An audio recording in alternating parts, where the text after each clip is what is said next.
Oppa Gangnam Style. Yeah, you know what? Let's stop that song. It was quite a quiz in 2012. And let's start with today's craze, big debates. And today's topic is, should all students study classics? By classics, I mean we've already covered 3 of them: the Iliad, the Odyssey, and the Aeneid. By the way, what did you think about the books? I actually thought they were pretty good. Now back to the topic: should all people actually study these topics of literature? Well, in my opinion, I don't think that you should study them, at least in the language that they were originally written. I mean, it was already a brain teaser for me to learn them in English. Yes, it was a brain teaser. My brain somehow still remembers the stories though. Anyway, this works out, and this basically is saying, should we make everyone in the world learn Latin again? Or, no, let's just stick with the language that we should use and that are actually useful. We'll get to what that means in a second. And so basically, would you like to listen to Latin blah? I have to write blah blah blah because I don't know Latin. I don't think most people know Latin. That's true. And this one I wrote, well, at least I guess you could say drew, languages that I do know, at least the ones I know hello for, and a little crude writing of English. This one's blah, but I made it so crude that no one probably can read it. Now let's get on with today's video with a little story first of all. I love stories. Who doesn't? Now, what are classics? You've probably already kind of found out about what classics are from our discussions by Homer and Virgil. By the way, this good book. Go check out my videos on it. However, Latin and Greek, especially ancient Greeks, Greek, there's a form of Greek that's spoken today in Greece, but it's ancient Greek we're talking about here, and Latin, they're all considered dead languages because they're not even spoken anymore. It's like trying to talk. What was the language that the Na'vi used again? Like that language that Na'vi used, like those blue, creepy, monkey-like aliens on planet called Pandora from the Avatar movies. You know, I loved it. But whatever, it's like trying to learn that. At least that language is useful. Probably not to us, except to communicate with them and kill them. Forgetting about that, Latin and Greek, they used to be useful. But nowadays, they're not useful at all. They're like dead, and the only reason that we probably learn them is to be able to transcribe old documents that we really need to know information about so that we'll figure out what is what. And that's at least something, don't you think? Yeah.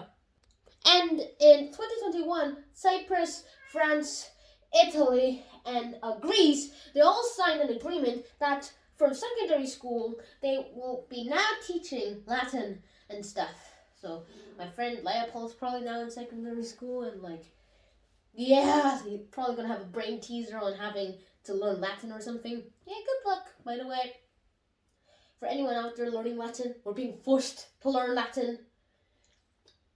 And that's about it. Now let's go into the affirmative and the negative position, which take only 2 minutes each. Don't worry, guys. It's not like 4 minutes is much of your life. Alright, stop dancing, start rocking, and start talking about affirmatives. No, I'm not. I'm definitely not including the guy who was the host. Alright, 1. This, by learning Latin, like the original text of this book, we should probably stop mentioning that, don't we? Is probably going to help us learn more things. I mean, mainly words in the English language have come from prefixes in Latin and Greek. Miss J.K. Rowling literally used Latin. She actually learned Latin to create spells like Wingardium Leviosa! Or, that's the only spell I remember. Because I've read the series for years and I haven't read it since, and that's the only spell I remember. Anyways, 2, it also helps us with great stories. I mean, for some reason, some people want to learn Latin just because they want to read it in the original text. I mean, when I first read a book about another person in their native language, turns out it's Chinese, I actually wanted to read it in English for 2 reasons. 1, I didn't really understand much of it, and 2, well, I did want to understand, and it was kind of hilarious because I only knew a few of the words. And that's about it. And 3, in Latin and Greek has given us some important ideas. We might kind of find out about something if we actually learn the original language itself, and if we try to translate it ourselves, like usually we probably do a literal translation, so that might give us a new perspective, like, huh? Look at the official, look at yours, look at yours, look at the official, look at yours. You'd probably be confused, and that's actually one of the things that's pretty good. It can point out your mistakes. Now, important ideas, Latin and Greek people, the Greek people, and the Romans, Julius Caesar! All hail Julius Caesar! Or whoever Caesar is, like. Well, they gave us important ideas like democracy! And other ideas like the Olympics! Which is actually pretty fun. And Lamo Guy's turn. Sure, yes, they gave us democracy, or democracy, as that other guy says.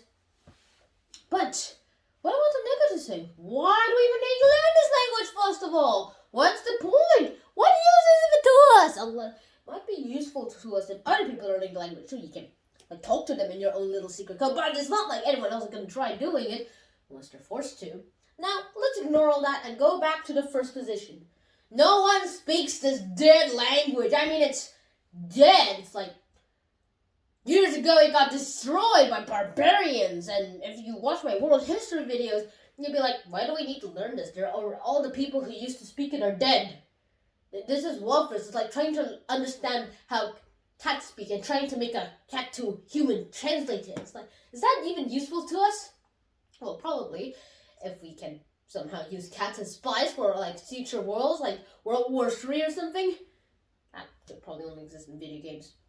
2, all the works in Latin have been translated into pure English. I mean, this book is written in English. It was originally, the whole story was originally written in Latin, but this book, it translated it, and it's definitely not Latin.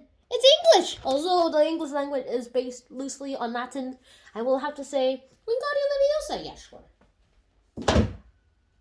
And third of all, we should be learning from all cultures, not just the ancient Latin and Greek civilizations. They're only mainly focused on Europe. If you watch my world history videos, then you would already see that there are more civilizations all over the world, like India, Baghdad, Korea, China, Japan, later, and not soon enough, USA, the UK, or England, Scotland, and Ireland as it used to be, then become Ireland and North Ireland. And let's not talk about politics for a second here because I'm terrible at it.